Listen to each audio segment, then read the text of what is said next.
Welcome to the Growth Blueprint Podcast, your go-to guide for mastering personal and financial growth. All right, let's dive into Robert Greene's 48 Laws of Power. You sent over this really insightful YouTube video summarizing it, and now I'm ready to unpack it. Greene kicks things off by saying, everything is judged by its appearance. What is unseen counts for nothing. And it seems we're about to explore the art of perception. Absolutely. Greene emphasizes that power isn't just about what you possess, but how you project it. It's a dance between action and carefully crafted appearances. A dance. I like that. So for those less familiar with the book, why is it such a big deal? Well, Greene draws from some of history's most cunning figures, Sun Tzu, Machiavelli, Queen Elizabeth I, to dissect the strategies they used to gain and maintain power. He's essentially providing a framework for understanding power dynamics that has resonated across centuries. A framework, and today we're taking a core sample of that framework, focusing on some of the most intriguing laws outlined in this video. Sounds like a plan. Let's see what secrets we can unlock. Okay, the first law that really caught my eye, and perhaps the most counterintuitive, is Law 1. Never outshine the master. Now, isn't the goal to be the master? Well, that's where Greene kind of turns conventional wisdom on its head. He argues that making your superiors feel insecure is a surefire way to sabotage your own success. It's not about dimming your own light, but strategically reflecting it in a way that benefits both of you. So instead of going for a dazzling solo performance, it's more about a graceful pas de deux. Precisely. And the video uses Galileo as a brilliant example. When he made his groundbreaking astronomical discoveries, instead of claiming sole credit, he strategically dedicated his work to the powerful Medici family. This not only secured their patronage, but it also ensured that his findings reached a wider audience. So he turned a potential rival into a powerful patron. Talk about a strategic power move. Exactly. It really highlights the importance of playing the long game and understanding the nuances of influence. Sometimes achieving your goals means empowering others while subtly demonstrating your own value. It makes you think about how this dynamic plays out in our own lives. Yeah. At work, in our communities, even within families. Absolutely. Greene's laws offer a new lens for understanding human behavior and motivation across a variety of contexts. Okay, let's shift gears to another intriguing law. Law 3. Conceal your intentions. Now, this one sounds a little, well, cloak and dagger, don't you think? It certainly has an air of mystery. But rather than advocating for outright deception, Greene emphasizes the importance of strategic ambiguity. Think of it like a poker game. Revealing your hand too early can be disastrous. So it's about choosing your battles, timing your moves, and keeping your opponents guessing. Exactly. The video uses the example of Otto von Bismarck, the architect of a unified Germany. Okay. While he publicly advocated for peaceful unification, he was secretly maneuvering Prussia into a position of power, which ultimately led to war and the creation of the German Empire. Wow, he was playing 4D chess while everyone else was still setting up the board. That's incredible. Bismarck understood that power often lies in being underestimated. By masking his true intentions, he was able to outmaneuver his opponents and achieve what seemed like an impossible goal. This law really underscores the importance of strategy and foresight. It's not just about brute force. It's about calculated action and carefully controlled narratives. Speaking of calculated action, let's explore Law 7. Get others to do the work, but take the credit. This one often sparks debate.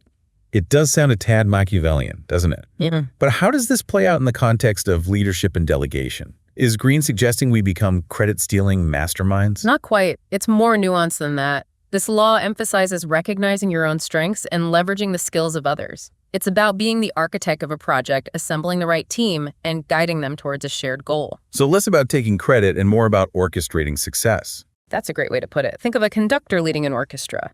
They might not play every instrument, but they understand how each part contributes to the overall symphony.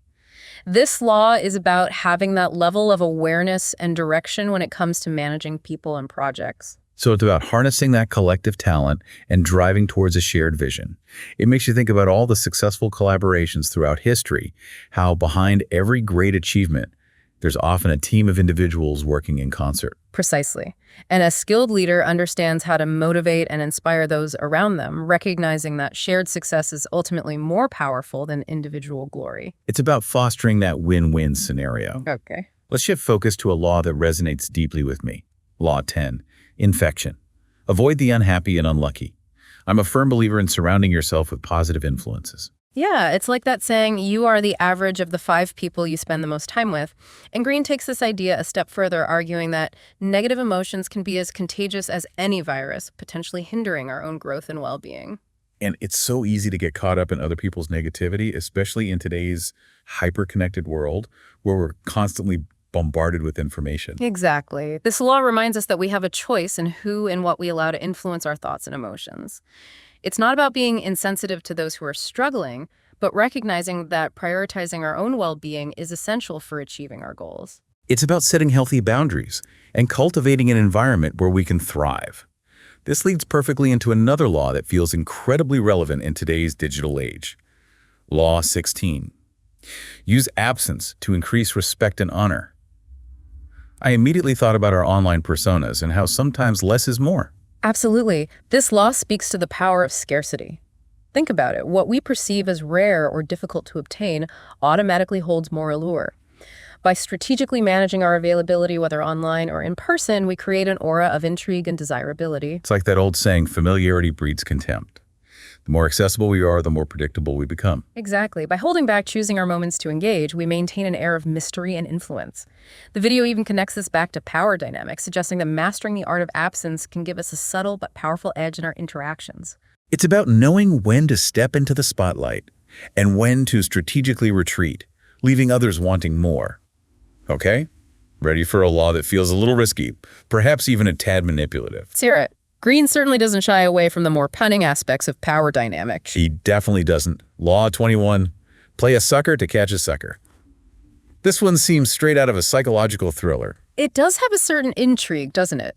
This law delves into the psychology of deception, suggesting that people can't resist feeling smarter than others. So it's about playing into that ego, appearing less intelligent or capable to lure someone into a false sense of security. Precisely. But it's crucial to remember that this tactic should be used strategically, not to exploit the vulnerable. It's a calculated risk, a way to gain an advantage by understanding and leveraging human psychology. It's about mastering the art of the bluff, knowing when to hold back and when to reveal your hand. Exactly. And like any high-stakes game, it requires careful planning, a deep understanding of your opponent, and the ability to adapt your strategy as needed.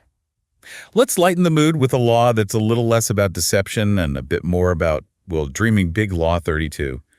Play to people's fantasies. What's a power move here? This law is all about escapism and wish fulfillment. It suggests that people are drawn to those who can craft compelling narratives, offer a sense of hope, or simply provide a distraction from the mundane realities of life. It makes you think about the most successful brands, storytellers, and leaders throughout history. They all understood the power of tapping into people's desires and aspirations. Absolutely. Think about the enduring appeal of myths, legends, and even modern-day marketing campaigns. They all tap into our deepest desires, offering us a glimpse of a more exciting, fulfilling reality. And it's not about lying or deception, but about understanding the human need for inspiration and connection. Precisely. It's about crafting narratives that resonate with your audience, tapping into their emotions and offering them a glimpse of something extraordinary. Okay, let's wrap up this fascinating exploration of power dynamics with Law 48. Assume formlessness. This one sounds almost philosophical, even a bit Zen-like. It does have a certain philosophical depth. This law emphasizes the importance of adaptability and resilience, especially in a world that's constantly changing and evolving. It reminds me of that Bruce Lee quote, "Be like water making its way through cracks. Do not be assertive, but adjust to the object and you shall find a way around or through it." That's a perfect analogy. This law encourages us to embrace fluidity, to be adaptable, like water navigating the ever-changing currents of life with grace and resilience. It suggests that clinging to rigid plans and strategies can be our downfall, especially in the face of unexpected challenges. Exactly. This law reminds us that true power lies in our ability to adapt, to embrace uncertainty, and to transform ourselves as needed. It's about being flexible. Yeah, open to new possibilities and willing to adjust our sails as we navigate the unpredictable waters of life. Wow, we've covered some serious ground here. From the subtle art of never outshining the master to the psychological intrigue of playing the sucker, it's incredible to see how these laws kind of interweave and connect. It's like we've been given a glimpse into the intricate workings of a watch. Understanding how each tiny gear and spring contributes to its overall function. And I think Green's laws, they aren't meant to be taken in isolation, but rather as a system, a framework for understanding this complex dance of power. It makes you realize how much of this power play is happening around us all the time, often just below the surface of our everyday interactions. Absolutely. Once you start seeing the world through the lens of these laws, it's hard to unsee them. You start to notice these subtle power dynamics in everyday conversations, workplace negotiations, even in our personal relationships. It's like a hidden code that's suddenly been cracked wide open. And it makes you wonder, how can we use this newfound awareness to navigate these dynamics more effectively, perhaps even to our advantage? That's the million-dollar question. Knowledge is power, as they say, but it's how we wield that power that truly matters. And Green's laws shouldn't be seen as a license for manipulation or ruthlessness, but rather as a roadmap for understanding the motivations and desires that drive human behavior. It's about being aware of the game, understanding the rules, but ultimately choosing to play in a way that aligns with our own values and principles. Exactly. It's about using this knowledge ethically, strategically, and always with an eye toward the bigger picture. Because ultimately, the most enduring power comes not from dominance or control, but from understanding empathy and the ability to build meaningful connections. What a fantastic note to end on. It's been a truly eye-opening journey through Robert Greene's 48 Laws of Power. This deep dive has definitely given me a new perspective on the complexities of human interaction. Until next time, keep exploring, keep questioning, and keep diving deep.